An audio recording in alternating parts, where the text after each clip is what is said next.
In bed, you are not the winner, Momphis. With The Serpent Queen, Starz covets the cutting-edge style and dark humor of Hulu's The Great for its own use.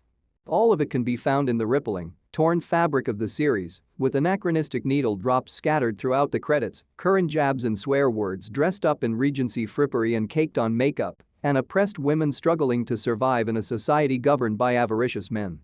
The show's desire to match style with the sinister, complex figure at its center, however, makes it feel like a bit of a pale imitation.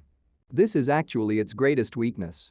Samantha Morton portrays the notorious Catherine de' Medici, one of the most strong, cunning, and possibly evil monarchs of the 16th century, in the upcoming Starz period drama The Serpent Queen, but for the majority of the first episode, Liv Hill plays the unwanted orphan scion of one of Europe's most hated families. Let's not, however, jump the gun. In many respects, this is still Morton's show. She is the face of every marketing campaign, gets all the credit, and dominates every scene she is in. Morton is quickly establishing herself as the go-to actress for slightly spooky women who emit a lot of menace following a fantastic performance as Alpha in Tales of the Walking Dead recently. But how can you make that smaller for children?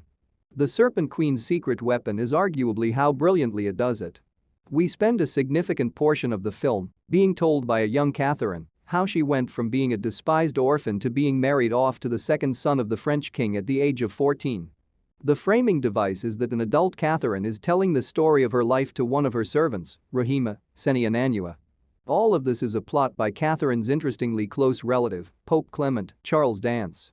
Although Clement often reminds his niece that she isn't quite attractive, he secretly admires her brilliance and ambition and frequently permits her to speak before being properly addressed. Together, they come up with a plan to marry her off by lowering the French guard with finery so that they won't be preoccupied with Catherine's appearance. However, they spare no expense in preparing Catherine, so her sizable dowry can't be paid in full, leaving Catherine essentially behind enemy lines with few allies aside from an eccentric retinue and an older cousin, Diane de Poitiers, Ludovine Sanier, who is having an affair with Catherine's new young husband. Since The Serpent Queen portrays it all like a farce, it's largely on purpose, if this all sounds ridiculous. The show is very good at presenting a serious or unpleasant situation in such a frank or slightly absurd way that it can't help but get an uncomfortable chuckle, like when Clement has something taken out of his back passage, or when Catherine and her husband get married in front of numerous onlookers who are jokingly saying, "Rather him than me." Even while it occasionally runs the risk of being overly depressing and somber, the show's sarcastic edge makes it engaging.